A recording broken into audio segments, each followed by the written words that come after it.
बिस्मिल्लाहिर्रहमानिर्रहीम। अस्सलाम वालेकुम मोअज़्ज़िज़ सामीन, मैं हूं आपका मेज़बान मलिक इमरान और आप देख रहे हैं mister Malik Imran official YouTube channel. 42 दिन हो चुके अरशद शरीफ की वफ़ात को, यानी यूँ समझो उनको कत्ल किए हुए 42 दिन हो चुके और सुप्रीम कोर्ट ने कल शदीद बरहमी का इजहार किया है और उन्होंने कहा है कि भाई अभी तक आपकी फैक्ट फाइंडिंग रिपोर्ट नहीं आई। शायद यही वजह है कि उन्होंने कल फैक्ट फाइंडिंग रिपोर्ट लीक कर दी वज़ीर दाखिला ने। और जनाब मोहतरम चीफ जस्टिस साहब ने फरमाया है कि फ़ौरन उनकी एफ़आईआर दर्ज करनी चाहिए। या सच तो ये है कि जिस वक्त वो कत्ल हुए थे पाकिस्तान में अभी तक उनकी एफ़आईआर क्यों नहीं दर्ज की गई, लिहाजा फिर फ़ौरन नोटिस के बाद एफ़आईआर दर्ज करने का मामला आया। बहुत सी कानूनी माहिरीन के मुतालिक तो ये था कि जो एफ़आईआर है वो बुरसा की तरफ से दर्ज की जाती है, या तो उनकी वालदा या उनकी बीवी, लेकिन अनफॉर्चुनेटली एफ़आईआर पुलिस ने अपनी मदीयत में जब दर्ज करवाई, जो कि ख़ुद एक कानून के ऊपर सवालिया निशान है। जबकि उनकी वालदा और भाई बीवी थी, तो वो अगर लिखवाना चाहती तो एफ़आईआर तो उनकी मुद्दत में उनकी मर्ज़ी से लिखी जाती। एफ़आईआर का जो मतन है बड़ा अजीब है। उसमें लिखा गया है कि जनाब के ये 3 लोग थे, वक़ार, खुर्रम और उनकी एक अहलिया भी बता रही हैं, एक और शख्स बता रहे हैं तारिक मसीह, कि भाई ये 3 लोगों के ऊपर सिर्फ नामज़द किया गया एफ़आईआर में और किसी का नाम, ताकि वो तो वैसे भी पाकिस्तान नहीं आ सकते हैं, तो लिहाजा उनके ऊपर ये एफ़आईआर काट दीजिए। तो अभी जितने भी बड़े सीनियर वकला हैं, जिनमें एतजाज़ हसन है और दो बहुत सारे और, उन्होंने भी इस चीज़ को शदीद रद्द अमल दिया। उन्होंने कहा कि जी एफ़आईआर तो मुद्दत जो होती है वो वालदा उसके वारसा मौजूद हैं, पुलिस अपनी मुद्दत में कैसे काट सकती है एफ़आईआर? उनकी जब तक आप सुनेंगे नहीं बात, वो कैसे काट? एफ़आईआर में ये भी कहीं नहीं लिखा गया कि उनको यहाँ धमकियाँ दी गई थी या इन पर यहाँ पर पर्चे कराए गए थे, कुछ भी नहीं लिखा गया। तो ये बातें भी बड़ी अहम हैं। अब चलते हैं कि रिपोर्ट जब लीक करने का मामला है तो वज़ीर दाखिला के ऊपर जनाब मोहतरम चीफ जस्टिस उन्होंने कहा कि भरमी का इज़हार किया। उन्होंने कहा कि भाई क्या उन्होंने कुछ चीज़ें इसमें से तब्दील करनी है जो अभी तक उन्होंने रिपोर्ट जारी नहीं की। हम कब से कह रहे हैं हमें रिपोर्ट दी जाए, वफाकी वज़ीर आप फ़ौरन दें हमें रिपोर्ट, जिसकी वजह से फिर कल ये एमरजेंसी तौर पर ये रिपोर्ट लीक की गई है। तो चलिए मैं आपको रिपोर्ट के मद्देनज़र ज़ैल भी कुछ चीज़ें दिखा दूँ और मैं कोशिश करूँगा कि इस वीडियो में रिपोर्ट को भी मुकम्मल तौर पर मंजर आम पर ला सकूँ। पहले मैं ये बताना चलूँ कि अरशद शरीफ का जो कत्ल है वो हुआ क्यों था। थोड़ा सा इसका पस मंज़र में जाते हैं। अरशद शरीफ जब पाकिस्तान मौजूद थे तो उनके ऊपर 14 से 15 पर्चे हुए, जो कराची, सिंध, बलोचिस्तान में ये किए गए और इस्लामाबाद के थानों में इन पर्चों का दराज हुआ। मज़े की बात यह कि एफ़आईआर का मतन सारा सेम था, तो जिसकी वजह से उनको पहले घर में भी धमकियां मिल रही थी और बेतहाशा धमकियों की वजह से आखिरकार उन्हें मुल्क छोड़ना पड़ा। मुल्क छोड़ने के बाद जब वो गए हैं सीधे दुबई, तो दुबई में भी उनका पीछा किया गया, यहाँ तक कि दुबई से उनको निकाला गया और उसके बाद दुबई के वीज़े भी रिजेक्ट कराए गए। ये भी फैक्ट फाइंडिंग कमेटी ने अपनी रिपोर्ट में बताया है। अब जब देखा जाएगा तो ये चीज़ तो अहम है कि इसको निकालने वाला कौन था, इनके ऊपर पर्चे करने वाला कौन था, और ये सब अब मंजर आम पर आएंगे। सुप्रीम कोर्ट हो सकता है बहुत जल्द एक बहुत बड़ी GIT तश्कील दे दे इस बारे में, और उसके बाद इसका रिपोर्ट का फैसला भी जल्दी हो जाए। लेकिन अभी देखा जा रहा है कि इसके हालात क्या बनेंगे।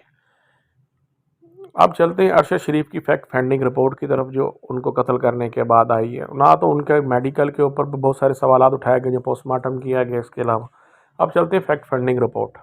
Arshad Sharif case, doctor Mohammad Akhtar Waheed PSP और Umar Shahid Hameed PSP, deputy director general intelligence bureau, इसमें मैं एक अपना साइन कर रहे हैं, और उसके बाद director FIE Federal Investigation doctor Mohammad Akhtar Waheed इस पर अपने साइन कर रहे हैं। रिपोर्ट का आगाज़ करते हैं। डेट 2/12/2022 को ये इशू हो रही है।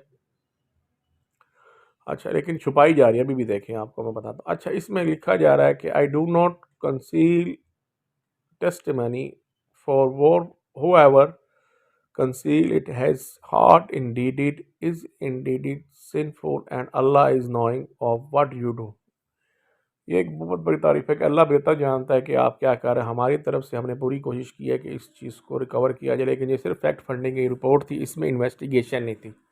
फैक्ट फंडिंग में डिक्लेरेशन आती है। डिक्लेरेशन का जो है इसमें टोटल ये जो है मेरे ख्याल से जो सफ़ात पेजेस हैं वो 492 592 रिपोर्ट्स के ऊपर पेजेस हैं। लेकिन मैं आपको इसमें थोड़ा सा बताता चलूँ कंटेंट क्या था, उसके बाद इसकी जो लैंडमार्क था और पर्सन कौन कौन थे उनका मुतल्लिक मुकम्मल हवाला दिया गया है। इसके बाद जो है task undertaken before FFT departure for, जब कीनिया पहुंचते हैं उस वक्त उनके साथ क्या हालात होते हैं, एक्टिविटीज़ कैसे होती हैं, रिटर्न टू कीनिया कैसे आते हैं, फिर एक्टिविटीज़ ऑफ द 50 दुबई में इनके साथ जो हुआ है, फिर उसके बाद action in Pakistan after return from Dubai, जब वो रिटर्न दुबई उसके पाकिस्तान की तरफ से एक्शन कैसे लिया गया जब वो दुबई गए हैं तो। फिर इसके बाद वो बताते हैं कि डिस्क्रिप्शन ऑफ द इंसिडेंट वो भी बताया जा रहा है, एग्जामिनेशन ऑफ एविडेंस भी दिखा रहे हैं, व्हीकल एग्जामिनेशन की गई है, उसके मुताबिक जिधर गोली लगनी चाहिए थी जिस तरीके से पीछे से गोलियां दिखा रहे हैं चलते, वो गोली सीट में से नहीं लगी बल्कि उनकी गर्दन से गोली गुजर के उनके पेट के नीचे से गुजरी है। इसका मतलब है कि शूटर ने बहुत करीब से उनको फायर किया अंदर जा। उसके बाद ये है कि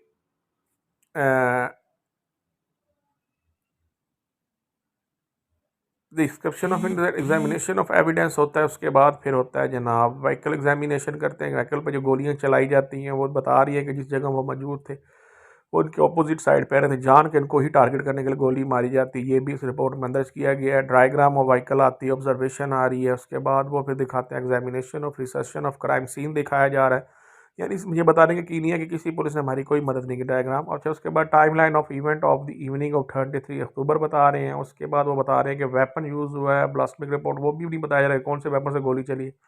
postmortem report and meeting with director of PMS, ये बहुत बड़ा तजादन है पाकिस्तान की जो मेडिकल रिपोर्ट है उसके में। DNA ballistic cross examination analysis of blood content वो भी देखे गए हैं। उसके बाद ट्रैवल डॉक्यूमेंट्स और शरीर मुकम्मल है, कॉल डिटेल रिपोर्ट भी दिखाई जा रही है, report of device and Arshad Sharif है, व्हाट्सअप डाटा भी उसके ले लिया गया, ईमेल डाटा भी एनालिसिस के लिए दे दिया गया क्योंकि उनका लैपटॉप और जो है मोबाइल वो ट्रैक हो चुका था। अच्छा, क्रिमिनल केस था, रजिस्ट्रेशन नंबर थी, रजिस्टर्ड था अगेंस्ट शहर शरीफ था। ये बता रहे हैं कि जो क्रिमिनल केसेस इनके खिलाफ अगेंस्ट रजिस्टर्ड हुए थे उसके बाद ये सारा कुछ हुआ। स्टेटमेंट ऑफ SHO की सिर्फ ली गई है एक थाने की जो PS मेमन गॉट कराची का, ये सिर्फ एक SHO है जिसकी इन्होंने स्टेटमेंट लिखा था कि 14 SHO की स्टेटमेंट लेनी चाहिए थी लेकिन उन्होंने नहीं दी, सिर्फ एक SHO ने अपनी स्टेटमेंट दी है और मतन साहब का एक ही है जो FIR हुई है। स्टेटमेंट ऑफ सिटी जो है magistrate ICT complaint of case in Islamabad हुई है। अच्छा, इसके बाद अरशद शरीफ ने लेटर लिखा था, highlight threat to his life. उन्होंने कहा था अरशद शरीफ का जो लेटर है वो भी सुप्रीम कोर्ट उन्होंने कितने बड़े आलादारों को लिखा था, कितने लेटर लिखे थे, उनकी ज़िंदगी को खतरा है। Threat alter issue bye CTD Khyber Pakhtunkhwa. फिर उसके बाद जो थ्रेट अल्टर है वो खैबर पख्तूनख्वा ने इशू किया CTD ने। Statement I meeting with Rifat Alvi और मदर ऑफ अरशद अलवी। फिर वो कह रहे हैं कि हमने एक मीटिंग की है उनकी से, एक रिफत अलवी से की, उनकी एक मदर है अरशद की, उनसे की है हमने।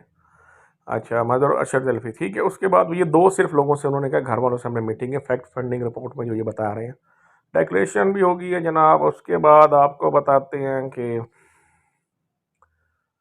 फिर उसके बाद वो कह रहे हैं कि हमने स्टेटमेंट ली है किसकी, उनकी वाइफ की अरशद शरीफ की और उनकी मिस्टर सोमिया जो है, ठीक है। उसके बाद स्टेटमेंट सेकंड उनकी वाइफ है अरशद शरीफ की, उनसे मिस्टर जवेरिया से भी ली है। Meeting with barrister Shoaib Razzaq, उनके दो जो बैरिस्टर हैं उनसे भी हम मिले हैं, लॉयर ऑफ अरशद शरीफ थे, उनसे भी हमारी मीटिंग है। Meeting with programme procedure Raja Adeel and एयर वाई ऑफ, हमने दोबारा जो उनके प्रोग्राम जिसकी वजह से उनको छोड़ के जाना पड़ा, उनके राजा अदील साहब थे, उनसे भी मुलाकात हुई है। मीटिंग काशिफ अब्बासी, उनके जो दोस्त हैं उनके साथ काशिफ अब्बासी के साथ भी हमारी मीटिंग हुई, उनको भी हमने, वो कह रहे हैं FFT हमने उनको ऑन बोर्ड लिया ATI एयरवाई ऑफिस में। स्टेटमेंट ऑफ वकार अहमद, अब ये वकार अहमद वो शख्स है जो उस वक्त वहाँ मौजूद है जिनके घर में ये कीनिया में रहे हैं, हमने उनकी ली है होस्ट ऑफ अरशद शरीफ इनकी लिए जो उनको मेहमान नवाजी कर रहे थे अरशद शरीफ की कीनिया में। State of Khurram brother of Waqar Ahmed Kenya. अच्छा, ये स्टेटमेंट ऑफ खुरम, ये खुरम उस वकार का, उसकी भी हमने ली है जो ब्रदर है वकार अहमद का Kenya. Statement of wife of Waqar of Kenya. अब ये मज़े की बात है कि ये इन तीनों की स्टेटमेंट आपस में भी नहीं मिल रही हैं। जो वकार की वाइफ है मोइसी, उसने भी अपनी स्टेटमेंट दी कि वो उनकी जो जो FFT रिपोर्ट जो बना रहे हैं फैक्ट फंडिंग कमेटी, ये कह रही है कि भाई इनकी स्टेटमेंट्स जो हैं वो पुलिस वालों से नहीं मिल रही थी बल्कि ये कुछ छुपाने की कोशिश कर रहे थे। Meeting with independent police overnight authority Kenya. फिर हमने एक मीटिंग की थी इंडिपेंडेंट पुलिस से जो कि उनका राइट ही नहीं था बनता, वो कहाँ से उन्होंने की, सब कुछ उन्होंने भी बताने से गुरेजा की। मीटिंग में डायरेक्टर पब्लिक प्रोसिक्यूटर सर्विस की नहीं, फिर हमने पब्लिक जो प्रोसिक्यूटर सर्विस है उससे भी मीटिंग की, उन्होंने भी हमें कोई खास इतनी डिटेल नहीं दी। स्टेटमेंट ऑफ फिर हमने इंस्पेक्टर की ली थी, कैनोरल डिपार्टमेंट क्रिमिनल इन्वेस्टिगेशन, जो क्रिमिनल इन्वेस्टिगेशन का था, उसने भी हमें कोई खातिर खा मुतमईन नहीं किया, जबकि उसकी ये ऑफिस में नहीं आते थे ये कत्ल कैसे। Interview of police officer involve in shooting incident, उस पुलिस वाले से भी हमने इंटरव्यू किया जो कहता है कि मैं इन्वॉल्व था इस शूटिंग में, लेकिन वो भी बताने से कासिर है। वो कह रहा है कि उसने जो बताया झूठ बताया, जबकि वो जो गोलियां वो उसमें लगी नहीं है जिस तरीके से वो लगाई गई हैं। ये बातें हमने उनसे की, उन्होंने हमें जवाब देने से माजरत की। फिर उसके हमने स्टेटमेंट ली है जोसेफ जोत्रा की, इंस्पेक्टर था वो भी उस वक्त मौजूद था। सर्विस नंबर उसका बता दिया उन्होंने कि 237612 इनका सर्विस नंबर है, और ये जनाब कीनिया में मौजूद थे। Statement of constable Matthew Mutenda Kenya, हमने फिर मैथ्यू जो उसके वक्त का कांस्टेबल था साथ उसकी भी ली है, जो सार्जेंट था ड्राइवर जो साथ गाड़ी चलाते उस सर्विस के साथ उसका हमने लिया। यानी ये 4 लोग थे, इंस्पेक्टर जोसेफ था, इंस्पेक्टर करनाल था, इंस्पेक्टर सार्जेंट कांस्टेबल मैथ्यू था, उसके बाद सार्जेंट ड्राइवर था जोसेफ मशवरी, सर्विस नंबर उसका भी ऐड है H82973 कीनिया। उसके बाद मीटिंग विद कौंसल जनरल से हमारी होती है जो पाकिस्तान में, और फिर UAE हसानुल अफजाल से भी होती है। मीटिंग हम करते हैं कौंसलेट ऑफिसर दुबई से भी कि भाई इनके वीज़े क्यों रिजेक्ट किए गए, जबकि इनको ऑलरेडी दुबई वीज़े दे रहा था, कौन इसका बिहाइंड था जो इनको वीज़े रोक रहा था। स्टेटमेंट ऑफ अरसलान सेठी भी हमने लिए, कंसूल वीज़ा दुबई का भी देखा गया, विजिट ऑफ ARY ऑफिस का भी हमने किया, स्टेटमेंट ऑफ सलमान इकबाल की भी हमने ली है, उसके बाद स्टेटमेंट ऑफ तारिक वसी की भी ली है, फैसल वारदा की भी ली है, और मोइस मुराद सईद की भी हमने स्टेटमेंट ली है। सैयद तस्नीम हैदर शाह UK में जो है उनकी भी हमने स्टेटमेंट ली है, जो उन्होंने कहा कि इसमें कत्ल में नवाज शरीफ शामिल थे। की फाइंडिंग भी हुई है, रिकमेंडेशन और आंसर भी। अच्छा, अब इसमें वो कहते हैं कि लैंडमार्क ग्रोसरी बड़ी है, अकोमोडेशन में हम गए हैं, शूटिंग रेंज भी देखी है, वकार का घर भी देखा हमने, अरशद शरीफ कीनिया में था, department of criminal investigation Kenya से भी मिले।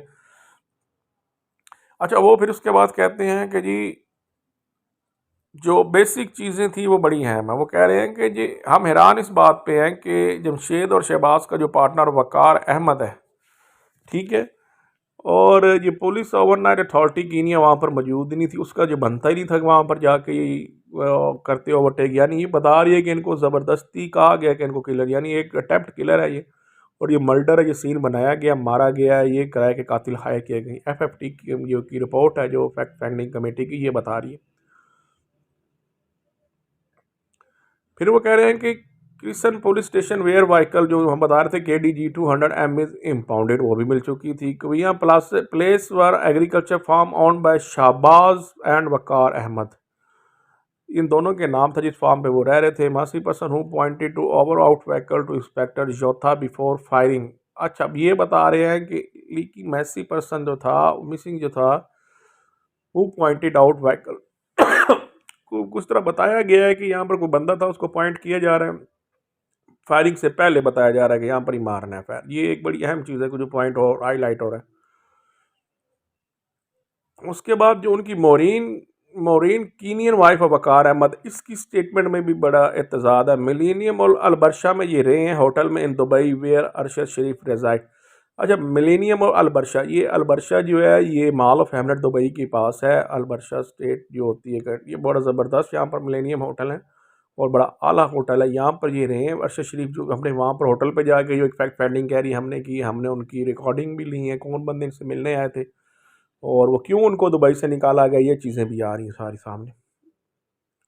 उसके बाद हमने जनाब principle of GS training camp जो जूलिस कम से भी लिया जो कीनिया में थी, फिर जोसेफ योता से भी लिया जो इंस्पेक्टर था उस वक्त इन्वॉल्व था फायरिंग में।